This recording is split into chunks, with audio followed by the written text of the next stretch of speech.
এখন ঘড়িতে সময় 1:30। এবার ভক্তদের মধ্যে এনার প্রসাদ বিতরণ করবেন। আমি এখানে আজকে প্রসাদ পাবো এবং আপনাদের দেখাবো। আপনারা আসলে এখানে দুপুরের কি কি প্রসাদ আপনারা কিন্তু পাবেন।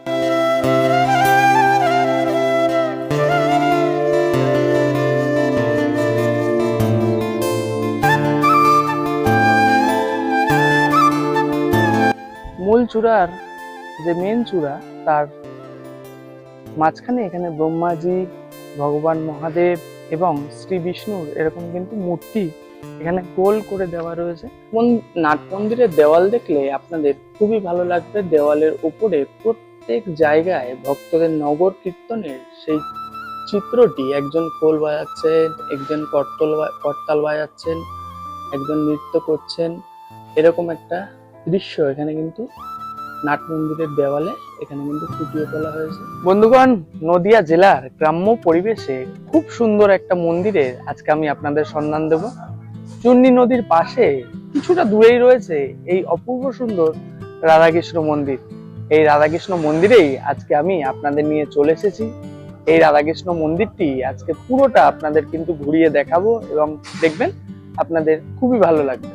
এই মন্দিরে আসলে আপনারা কিন্তু দুপুরের প্রসাদও গ্রহণ করতে পারবেন। কটা থেকে কটা অবধি মন্দির খোলা থাকে, মন্দিরের আসলে আপনারা কি কি দেখবেন, তাছাড়াও এই মন্দিরে থাকার ব্যবস্থা কি আছে, মন্দিরের টাইমিং, যাবতীয় তথ্য পাবেন আমার এই চ্যানেলে।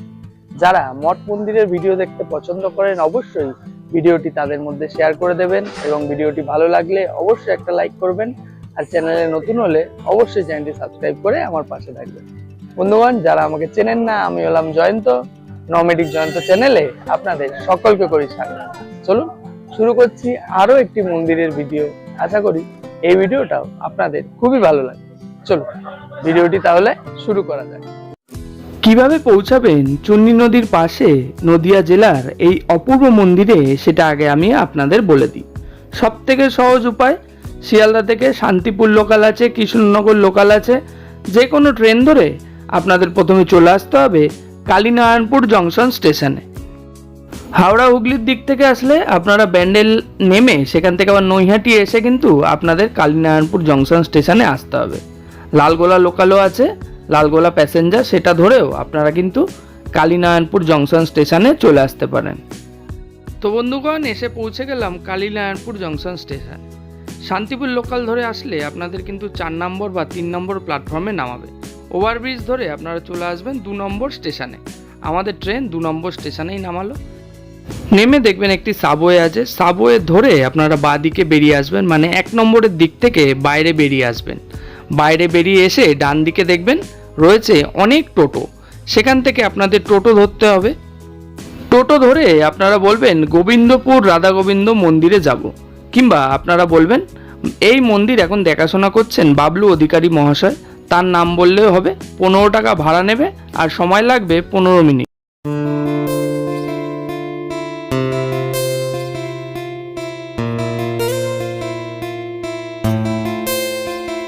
ফাইনালি আমরা চলে আসলাম গোবিন্দপুর রাধা গোবিন্দ মন্দিরে। এই রাস্তা ধরেই আমরা চলে আসলাম। কালীনারায়ণপুর স্টেশন থেকে আমাদের 15 টাকা ভাড়া লাগলো। আর এই যে হলো মন্দিরটি, যেখানে আজকে আমি আপনাদের নিয়ে চলে এসেছি। পুরো মন্দিরটাই আজকে কিন্তু আমি ঘুরিয়ে দেখাবো। টোটো দাদা আপনাদের একদম মন্দিরের সামনে নিয়ে চলে আসবে। আমিও চলে এসেছি, এবার আপনাদের মন্দিরটি পুরোটা ঘুরিয়ে দেখাচ্ছি। এই মন্দির মূলত 3টি চূড়া বিশিষ্ট। এটাই হলো প্রধান তোরণ বা প্রবেশদ্বার, এই যে দেখতে পাচ্ছেন। আর উপরে প্রত্যেকটি চূড়ার উপরে রয়েছে একটি করে ধ্বজা। আশা করি আপনারা ভালো মতো দেখতে পাচ্ছেন। খুব সুন্দরভাবে সাজানো রয়েছে মন্দিরের চূড়াগুলি এবং প্রত্যেকটা চূড়ায় রয়েছে ভগবান মহাদেবের একটি করে মূর্তি। এই যে ওপরটা দেখতে পাচ্ছেন, ভগবান মহাদেবের একটি মূর্তি রয়েছে। আর মেন চূড়া মাঝের চূড়াটাতে রয়েছেন ভগবান মহাদেব বিরাজমান, যেটা আপনাদের এই যে ভগবান মহাদেব কিন্তু বিরাজমান রয়েছেন।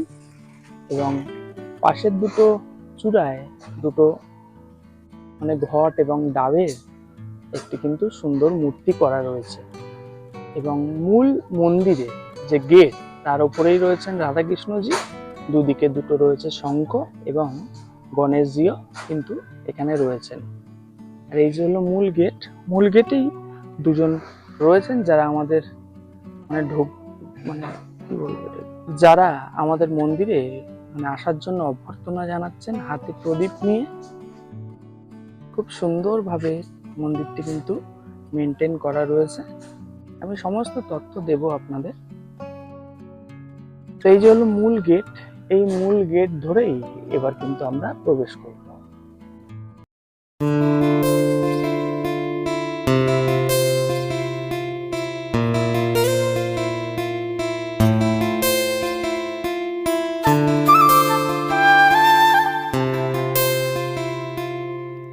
তো ফাইনালি আমরা মূল মন্দিরে প্রবেশ করে যাচ্ছি।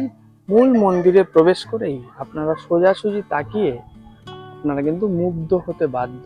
খুব সুন্দর লাগছে মূল মন্দিরটি। মূল গেট ধরে প্রবেশ করেই আপনারা ডান দিকে এবং বাঁদিকে আপনারা খুব সুন্দর ছোট ছোট ফুল গাছের এখানে মেনটেন করার চেষ্টা করা রয়েছে। এখানে টুকটাক ফুল গাছ লাগানো রয়েছে। এই যে বন্ধুগণ, ছোট ছোট টবও রাখা রয়েছে। এই কিছুদিন বাদে এই টবেও আরো সুন্দর সুন্দর ফুল গাছ এনারা কিন্তু লাগাবেন এবং মন্দিরের শ্রীবৃদ্ধি ঘটাবেন। আর এই সোজা যে প্রবেশ পথ ধরে আপনারা ভেতরে প্রবেশ করবেন তার দুধারেও ছোট ছোট টবে কিন্তু ফুল ফুটে রয়েছে। এই যে এরকম ভাবে সুন্দর করে এখানে কিন্তু সাজানো রয়েছে। দুধারেই এই ব্যবস্থাটা কিন্তু করা রয়েছে। মন্দিরে প্রবেশ করে আমি যে বাইরে থেকে আপনাদের দেখিয়েছিলাম, ভেতর থেকেও কিন্তু সেম। ভেতর থেকেও আপনারা যখন এই মন্দিরের মূল প্রবেশদ্বার এবং চূড়াগুলি দর্শন করবেন তখন দেখবেন ভেতরে এবং বাইরে অনেকটা কিন্তু সেম। এখানে দুটো স্বস্তিক চিহ্ন রয়েছে দুধারে, আর বাইরের দিক থেকে যখন আপনারা দেখবেন এখানে রয়েছে গণেশজি। সেখানে দু জায়গায় স্বস্তিক চিহ্নের দু জায়গায় রয়েছেন গণেশজি। আর ভেতর থেকে মূলত পুরো গেটটাই কিন্তু সেম। তো এটা হলো পুরো মন্দির চত্বরটি বন্ধুগণ। আপনাদের সম্পূর্ণটা ঘুরিয়ে দেখাবো, খুব ভালো লাগবে আপনাদের দেখবেন। মূল গেট থেকে প্রবেশ করে ডান দিকে রয়েছেন তুলসী মহারানী এবং এই ডান দিকেই বিভিন্ন ছোট ছোট ফুল গাছ এখানে কিন্তু লাগানো রয়েছে। এই যে এখানে রয়েছেন তুলসী মহারানী, আর এখানে ছোট ছোট ফুল গাছ এখানে কিন্তু সুন্দরভাবে মেনটেন করার চেষ্টা করা হয়েছে। দুধারেই রয়েছে, আর এই মন্দিরের সামনেও একটি ফুল গাছ কিন্তু রয়েছে। এই মন্দিরটি নির্মাণে অনেকেই সাহায্যের হাত বাড়িয়ে দিয়েছেন। বাদিকে আপনারা যখন আসবেন এখানে ভক্তগণের জন্য এখানে কিন্তু ঠান্ডা জলের মেশিনও বসানো রয়েছে এবং কে এটা দান করেছিলেন সেটাও কিন্তু এখানে লেখা রয়েছে। তো চলুন ধীরে ধীরে এবার মন্দিরের সামনে যাই। এই মন্দিরের নাট মন্দির চত্বরে প্রবেশ করবার আগে আপনারা ডান দিকে এবং বাদিকে বিভিন্ন পুরাতন যে শৈলী, সেই যে কারুকার্য, সেগুলো কিন্তু প্রত্যেকটা দেওয়ালে এখানে কিন্তু ফুটিয়ে তোলা রয়েছে। দেওয়ালের পুরোটাতেই এরকম ভাবে পিলারে আর কি সেগুলো কিন্তু ফুটিয়ে তোলা রয়েছে। দেখুন প্রত্যেকটা দেওয়ালের পিলারে এগুলো কিন্তু সুন্দরভাবে ফুটিয়ে তোলা রয়েছে। আর নাট মন্দিরের ওপরে রয়েছেন সূর্য দেবতা, যার মুখ বা সূর্যের যে প্রতিচ্ছবি সেটাও কিন্তু এখানে ফুটিয়ে তোলা রয়েছে। আর ওপর থেকে যখন আপনারা দেখবেন, আমি ওপরে গিয়েও আপনাদের দেখানোর চেষ্টা করব। তো সামনে থেকে সেটা আমি কিন্তু আপনাদের তখন দেখাবো। ওপরে গিয়ে এই মন্দিরের নাট মন্দিরের ছাদে গিয়ে আমি দেখানোর চেষ্টা করব। তো চলুন এবার আমরা নাট মন্দিরে প্রবেশ করছি। তো এটি হলো সম্পূর্ণ নাট মন্দির চত্বর। এই রাধাকৃষ্ণ মন্দিরে এখানে ভক্তদের বসার জন্য ছোট ছোট চৌকি এখানে কিন্তু পাতা রয়েছে। যেমনটি আমি বলেছিলাম, দেওয়ালের যে প্রত্যেকটা পিলার আছে সেখানে পুরাতন ভাস্কর্য এখানে কিন্তু ফুটিয়ে তোলার চেষ্টা করা হয়েছে। প্রত্যেকটা দেওয়ালেই কিন্তু এই রকম ভাবে পিলারে এরকম ভাস্কর্য ফুটিয়ে তোলা রয়েছে। এটি হলো সম্পূর্ণ নাট মন্দির। এটি হলো সম্পূর্ণ নাট মন্দির। নাট মন্দিরের দেওয়াল দেখলে আপনাদের খুবই ভালো লাগবে। দেওয়ালের উপরে প্রত্যেক জায়গায় ভক্তদের নগর কীর্তনের সেই চিত্রটি, একজন খোল বাজাচ্ছেন, একজন করতাল বাজাচ্ছেন, একজন নৃত্য করছেন, এরকম একটা দৃশ্য এখানে কিন্তু নাট মন্দিরের দেওয়ালে এখানে কিন্তু ফুটিয়ে তোলা হয়েছে। প্রত্যেক দেওয়ালের ওপরেই কিন্তু এটা সুন্দরভাবে এই কারুকার্যটি ফুটিয়ে তোলা রয়েছে। দেখবেন আপনাদের যখন আপনারা নিজেরা আসবেন আপনাদের খুব ভালো লাগবে। এইদিকেও তাই, নগর কীর্তনের ভক্তদের সেই চিত্রটি এখানে কিন্তু ফুটিয়ে তোলা হয়েছে। একটি ব্যানার আপনাদের চোখে পড়লো। এখানে এই মন্দির উদ্বোধন হয়েছিল অক্ষয় তৃতীয়ার দিন। স্থান গোবিন্দপুর, কালীনারায়ণপুর, নদিয়া লেখা রয়েছে। আর অক্ষয় তৃতীয়ায় এখানে মূল আর কি উৎসব এই মন্দিরে, যেহেতু এই মন্দিরটি অক্ষয় তৃতীয়ার দিন প্রতিষ্ঠা হয়েছিল, তার একটি ব্যানারও এখানে রয়েছে। আর এই সামনে এই মন্দিরের একজন সেবিকা এখানে কিন্তু ভগবানের নিত্য ভোগের জন্য প্রসাদ যে হবে সেগুলোই তৈরি করছেন, কাটাকাটির কাজ চলছে, তাই তো? এটা ভগবানের ভোগের জন্য করছেন। কি কি ভোগ দেবেন আজকে, সেরকম কোনো বলা যাবে? আগে তো বলা যায় না। এটা আলু পটলের রসা হলে আচ্ছা ঠিক আছে, ওগুলো পরেই বলবেন। এই যেহেতু ভোগ তৈরি হবে ভগবানের জন্য, হ্যাঁ, এগুলোই কিন্তু কাটাকাটির কাজ হচ্ছে, তাই তো? বন্ধুগণ, রাধা গোবিন্দ মন্দিরের এবার মূল মন্দিরে প্রবেশ করা যাক। মূল মন্দিরে প্রবেশ করেই ডান দিকে রয়েছে প্রণামী বক্স। আপনারা যা মন থেকে চান এখানে কিন্তু আপনারা চাইলে এখানে প্রণামী দিতে পারেন। আর এই যে হলো মূল মন্দির, মূল গর্ভগৃহেতে আমরা প্রবেশ করবই, তার আগে যে পরিক্রমা মার্গ আছে সেখানটা আপনাদের একটু ঘুরিয়ে দিই। তো এই মন্দিরের যিনি পুরোহিত আছেন, তো মন্দিরের ভিতরে সমস্ত ভগবানের পরিচিতি উনি করিয়ে দেবেন। তো চলুন ওনার সঙ্গে এবার যাচ্ছি। আমরা প্রথম যে দৃশ্যটি দেখতে পাচ্ছি, এখানে যে মানে যে মূর্তিটি দেখতে পাচ্ছেন, এটা হলো গোবিন্দ, শ্রীকৃষ্ণ আর তার সখা সুবল সখা। আচ্ছা, সুবল সখা। তারপর সে গৌরাঙ্গ প্রভু, এখানে গৌরাঙ্গ প্রভু আছে। আর এটা তারপরে আছে কুরুক্ষেত্রের রথের সারথি শ্রী গোবিন্দ, আর পিছনে অর্জুন যুদ্ধের জন্য যাচ্ছে সেই রথে। তো সে নিত্যানন্দ প্রভুর বিগ্রহ, মানে আমাদের এই চিত্রপটের পরে পরেই নিত্যানন্দ প্রভু এবং গৌরাঙ্গ প্রভুর বিগ্রহ আছে। এটা মহাবিষ্ণু অবতার দর্শন করিয়েছিলেন, এই মহাবিষ্ণু অবতার। আবার গৌরাঙ্গ প্রভু, নিত্যানন্দ প্রভু আছেন। আচ্ছা, প্রত্যেক মানে বিগ্রহের পরেই নিত্যানন্দ প্রভু, গৌরাঙ্গ প্রভুর বিগ্রহ। এটা গোবিন্দের ঝুলন যাত্রার চিত্র।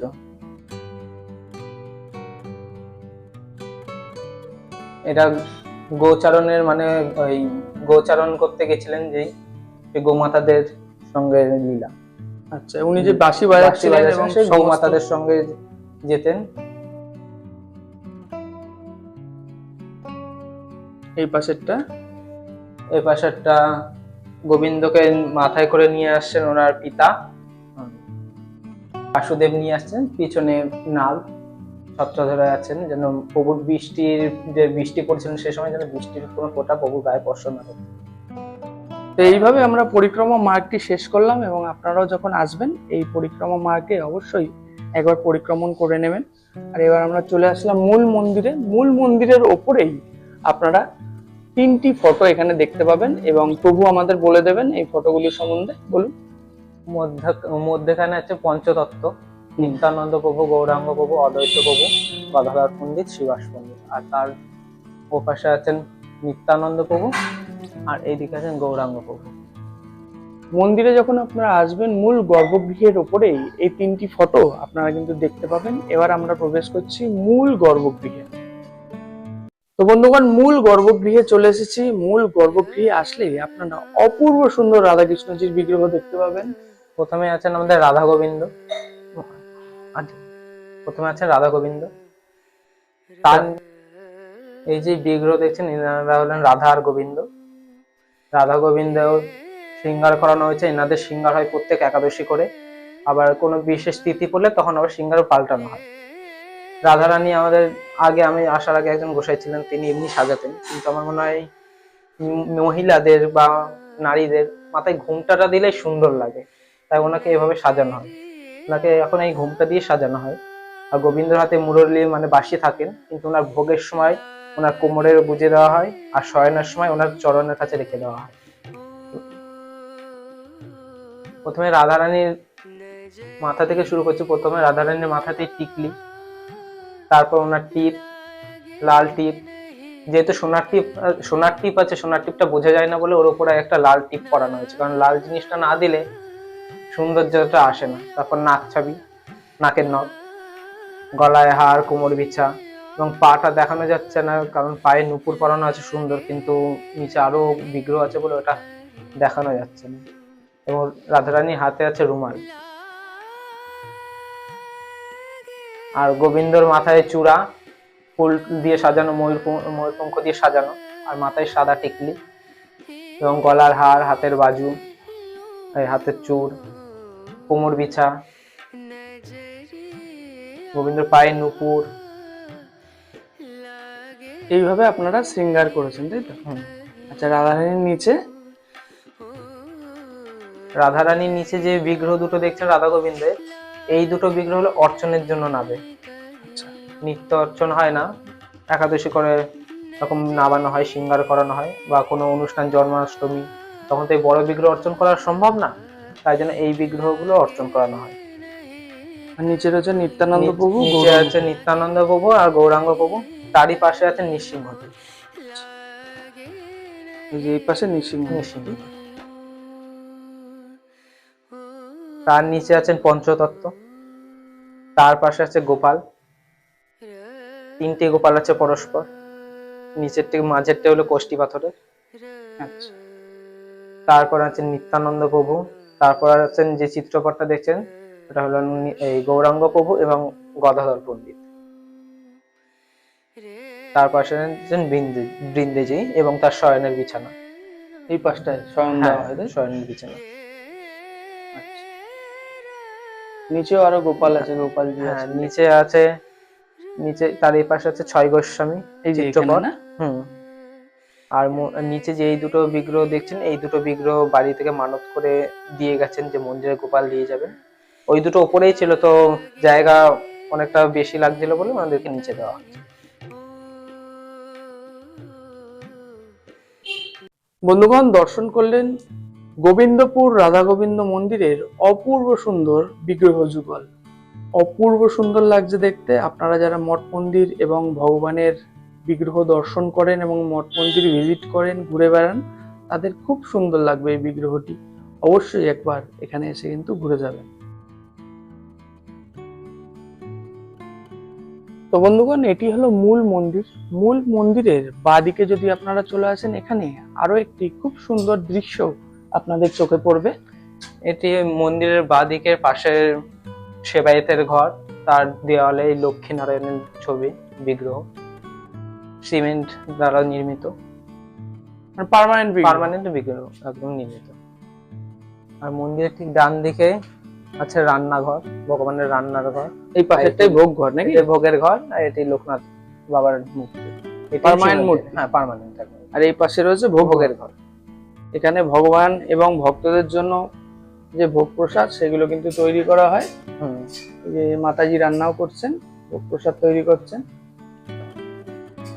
তো বন্ধুগণ, সেবাইতে ঘর এবং মূল গর্ভগৃহে থেকে বাদিক থেকে উপরে উঠে গেছে সিঁড়ি ধরে এই মন্দিরের দোতল বা ছাদ। সেখানে গিয়ে আপনাদের ওপরটা একটু আপনি দর্শন করিয়ে দিই। এটি হলো মন্দিরের মেন চূড়া। মন্দিরের মেন চূড়ার বাঁদিকে আছে নিত্যানন্দ প্রভু এবং ডান দিকে গৌরাঙ্গ প্রভু, এবং মন্দিরের গোল করে সামনে আছেন শ্রী বিষ্ণু, তার পাশে আছেন মহাদেব, তার এদিকে আছেন ব্রহ্মাদেব। এরকম ভাবে মানে ঘোরানো আছে, মানে এরকম গোল করে এই তিনজনই আছে। আচ্ছা, ব্রহ্মাজি, মহাদেব এবং বিষ্ণুজি, বিষ্ণু এইভাবেই রয়েছে। এভাবেই রয়েছে। তো সামনে দিয়ে আপনাদের দেখিয়ে দিই।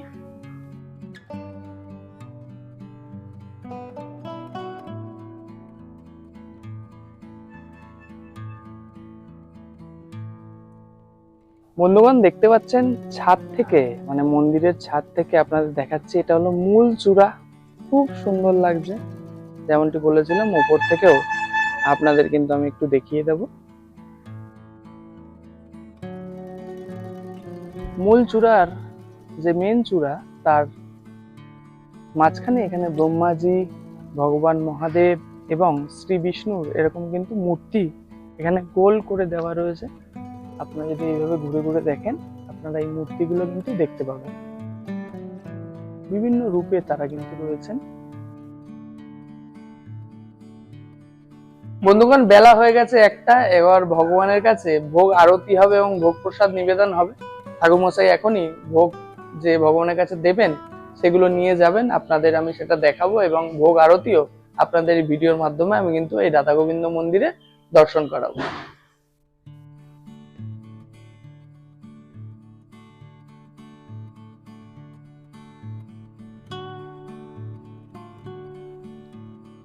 ভগবানের কাছে নিবেদন করবেন, পর্দা তো মোটামুটি টেনেই দিয়েছে, উনি নিবেদন করুক, তারপর যখন ভোগ আরতি হবে আপনাদের আবার আমি দেখাচ্ছি।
তো বন্ধুগণ, গোবিন্দপুর রাধা গোবিন্দ মন্দিরের দুপুরের ভোগ আরতি কিন্তু হয়ে গেল।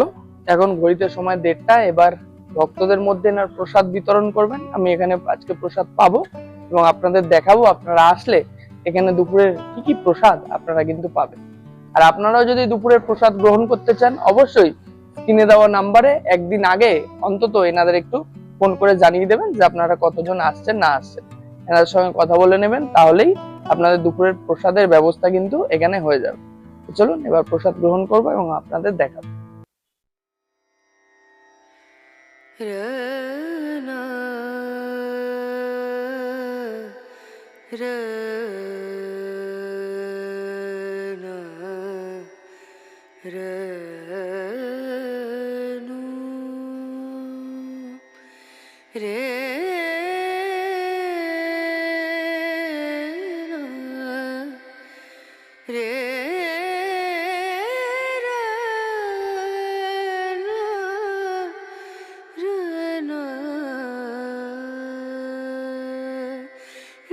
नजरिया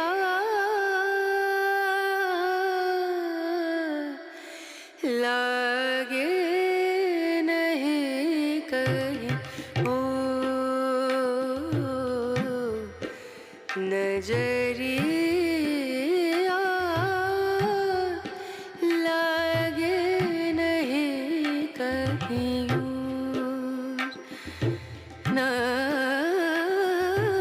তো বন্ধুগণ, গোবিন্দপুর রাধা গোবিন্দ মন্দিরে আজকে দুপুরের প্রসাদ আমি পেলাম এবং আপনাদের দেখালাম এখানে প্রসাদে এনারা কি কি দিয়েছেন। এবার আমি এখান থেকে বেরিয়ে যাব এবং ট্রেন ধরে আমি আবার গন্তব্যে পৌঁছে যাব। 2:45-র সময় একটা ট্রেন রয়েছে, সেই ট্রেনটাই ধরার চেষ্টা করব। তো আশা করি সমস্ত তথ্য আপনারা এই ভিডিওর মাধ্যমে পেয়ে গেছেন। এই মন্দিরে এসে প্রসাদ গ্রহণ করতে চাইলে তো যে নাম্বারটা দিয়েছি সেই নাম্বারে একটু ফোন করে এনাদের সঙ্গে একদিন আগে যোগাযোগ করে নেবেন, তাহলেই হবে। আরো যদি কিছু তথ্য জানার থাকে অবশ্যই আমাকে কমেন্ট বক্সে কমেন্ট করতে পারেন, আমি প্রত্যেকটা কমেন্টের আপনাদের রিপ্লাই দেবো। আর যদি মন্দির সম্বন্ধে কিছু জানার থাকে বা ভান্ডারার ব্যাপারে কিছু জানার থাকে, যে নাম্বার দিয়ে দিয়েছি সেই নাম্বারেই আপনাদের কিন্তু ফোন করে একটু যোগাযোগ করে নিতে হবে। তো বন্ধুগণ, দেখা হবে আপনাদের সঙ্গে আবার পরবর্তী ভিডিও অন্য কোনো জায়গায়। ততদিন সুস্থ থাকবেন, নিরাপদে থাকবেন এবং ঘুরতে থাকবেন। অপূর্ব সুন্দর কালীনারায়ণপুরের এই মন্দির থেকে আমি জয়ন্ত, টাটা।